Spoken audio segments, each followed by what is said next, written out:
race, and one thing I just couldn't figure out why is why couldn't they just bring the creature a big bucket of salt? Oh, John, a lot of these episodes have really easy solutions like that no one seems to think of. Wait, so all this thing needs is salt? It's this desperate creature, yearning to... It somehow sucks salt out of human beings. Yeah, I mean, especially... And we know that's what it needs, and we can make all the salt we want, or we can bring in all the salt we want from somewhere else, and, we could give them a big silo of salt. Especially since it can take on the form of anything you want. I mean, something like that's got to come in handy for the price of salt. Oh, yeah, the Federation could totally use this thing. Like, we'll give you all the salt you could ever ask for if you just go over to the Romulans and mess them up hard. Yeah. Which we'll get to later. Which we will. I was surprised there was only one episode in the first season that featured Romulans. But again, like you said, that's for later. I can't wait to talk about that one, by the way. Okay. Alrighty. Okay. Episode 2. Yeah. Charlie X. Charlie X kind of bothered me. A couple reasons. One, and I know it doesn't work this way, but I saw it and I'm like, oh, they ripped that off of the Twilight Zone, and then I realized the Twilight Zone did it after Star Trek. That's exactly what I thought. I wasn't sure, because it's a new Twilight Zone episode, right? Yeah, maybe the new Twilight Zone was remaking an old Twilight Zone one that I'm not aware of. I don't know.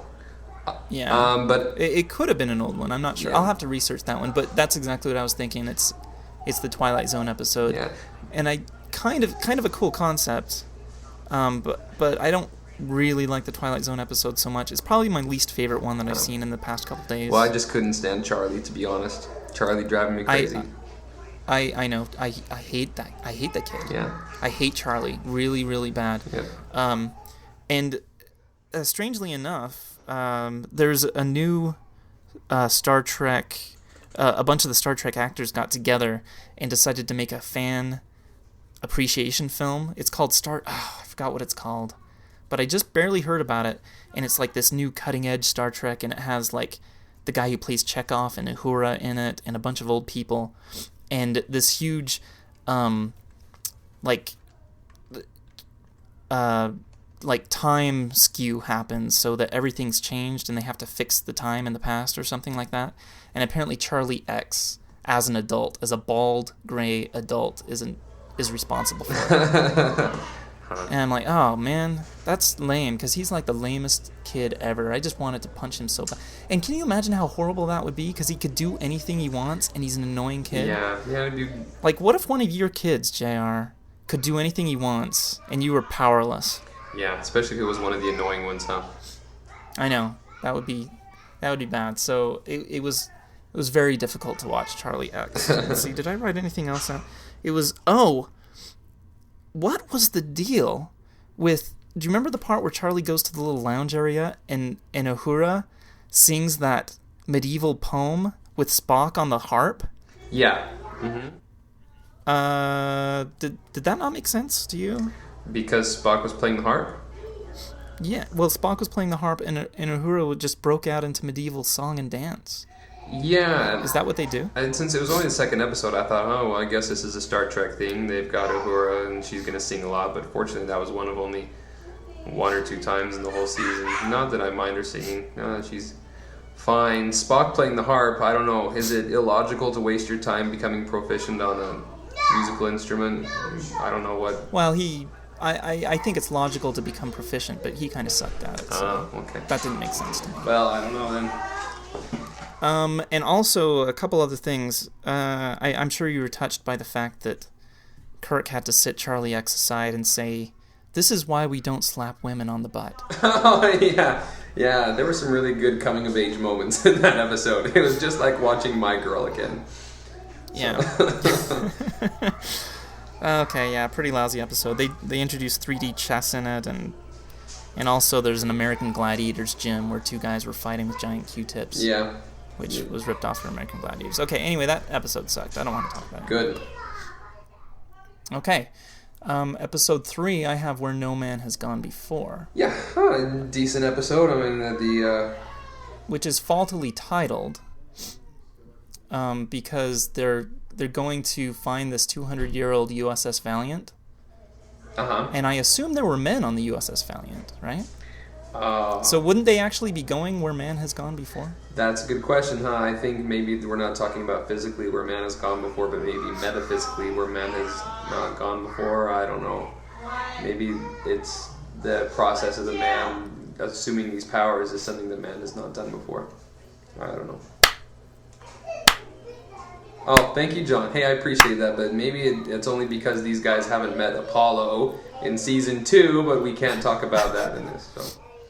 Okay, right. I was just clapping because congratulations. Yeah, I got that. You passed the test. Oh, thank you. That's very sweet. And also, I didn't really know that answer, and I haven't seen this episode in several years, but it's the one where the guy has the glowing eyes, and pretty much exactly like Charlie X. He can do anything he wants, and they don't know how to stop him. Yeah, it was. This is the 3rd episode in the season, and I thought, are we running out of ideas 3 episodes in? But yeah, it gets better. But Kirk uses the double fist on him. Yeah, Kirk's got... And actually beats the immortal in a fist fight. I forget how he does it. Is it the other girl distracts the guy or sucks some power from him? Or I don't remember. I think that's right. I think, yeah. Like, he's distracted, and then he does an army roll. He double fists him, and then he shoots the mountain, and he falls into the grave that he had set aside for Kirk. That's right. That's right. So fitting. But he didn't know Kirk's name because the grave has the wrong Kirk name on it. Yeah. It says James R. Kirk instead of James T. Kirk, and a geek like me would know that. Yeah, well, that may have been what upset Kirk so much. Right. Okay, so that was actually the original pilot episode. Or not the original pilot episode, that was the second pilot episode that they made. Oh, you're right. With Kirk. You're right. Because they aired them completely out of order. Which I noticed when the pilot episode that NBC did. When I got the DVDs, it was all funky because I had no idea. It would say like I put in the first DVD and the first episode says episode like 8, and I'm like what? And so it was kind of, or like the air date. It was like the 8th on the air date. I don't know. Like you said, it was all out of order for the first handful of episodes. It was completely crazy. I guess network executives were even more incompetent than now. Yeah. Like, we'll just throw these on whenever. Yeah. And so that was kind of semi-officially the first episode. It's the first Kirk episode. They wanted to have more of an adventurous soul in Kirk. So that was kind of interesting. Yep. Where no man has gone before. And there's an Enterprise or a Next Generation episode. When you get to Next Generation, probably the 3rd episode of Next Generation is called Where No One Has Gone Before. Which is kind of lame that they changed it from No Man to No One, because who are we kidding? It's dudes who are watching Star Trek. No one is really demanding that we make it all PC, especially, with those skirts and everything, but what? John, they're not skirts. Me and Barry have already discussed this, and the women aren't allowed to wear pants. They're just really long shirts. So it's kind of funny. This kind of brings us to the whole concept of Gene Roddenberry's Star Trek. He envisioned this future where everyone is equal and everyone's kind to each other and there's no racism or sexism. But wouldn't you say there was sexism? I wouldn't, yeah. Like a lot of it? No, I mean, as far as TV in that time in the 60s, it's huge to have a main actress be black, and it's huge to have the, the Sulu as a leading character, and they're all intelligent and competent. But then on the other hand, all the women, when they raise their eyebrows, if they're turned around, you can see their underwear, which, I guess that's why I think that's why this was such a hit for socially dysfunctional single adult men. Single teenage males. Yep. Yeah, so... And, I mean, I can understand that, and I can also understand why he envisioned this as a perfect future society. I guess so. It's like everybody's kind and nice to each other, and the women wear nothing. No, so it's perfect. You've got these guys who they're proficient in what? Like in computers, in scientific stuff, in technological stuff. There's no Super Bowl on the Enterprise, and they're all surrounded by beautiful women, right? Yep. So totally right. And they have that big screen TV. Yeah. It's pretty cool. Yeah, that's true. And so anyway, I still, every single episode I watch when Lieutenant Uhura sits down, I think she's got to be cold, because her shirt doesn't even cover her far enough to sit on it. She's sitting right on underwear and bottom. Anyway. Yeah, she has no skirt. And also, the uniforms aren't really low cut, but the women's uniforms, the neck is completely stretched out for some reason. So there's like a little breeze going from top to bottom. This actually segues really nice into the next episode, which is called The Naked Time. The Naked Time. Yeah. The crew is infected with a mysterious disease that removes people's emotional inhibitions to a dangerous degree. I can't completely remember this one. Refresh my memory a little bit. Okay, I'll refresh your memory. It begins with Spock and some other random red-shirted crewman, although I think his shirt was actually blue. And they're on a planet. They're investigating a planet that... you've seen the movie Serenity, right? No. Oh, you need... Before you watch any more Star Trek... Well, after Season 2 of Star Trek, make sure you watch the complete series of Firefly and the movie Serenity. We'll see, John. We'll see. You've heard about it, right? It's really great. I have heard about it, John, but only nerds like it. I know. Well, you're well on your way. Anyway, they're on this planet, and they're in these like beekeeper radiation costumes. Uh-huh. And like, ooh, this is crazy. Something happened to this planet, and there are people there who were just slumped over. They decided to die, and they're like, this is weird. Everybody on this place went crazy. There's a guy taking a shower in his clothes. Okay. Like, something weird happened here. And like some funky fluid gets on one of the guys investigating it. Yes, some funky fluid gets on because he's in this huge decontamination suit. Alright, so let's see. So, The Naked Time. Now, is this the one where that Irish guy, is that what happens? The Irish guy starts singing the Irish songs all over the ship? He starts singing the Irish song and he broadcasts it. He's like, I am going to get the equivalent of being really drunk and I'm going to take over the ship and I'm going to force the ship to listen to my Irish tunes. Yeah. Yeah, that's the one. But going back to the guy who actually infected the whole crew, I don't know what his deal was. Because they were being so careful on that planet. They were in the radiation suits, pretty much.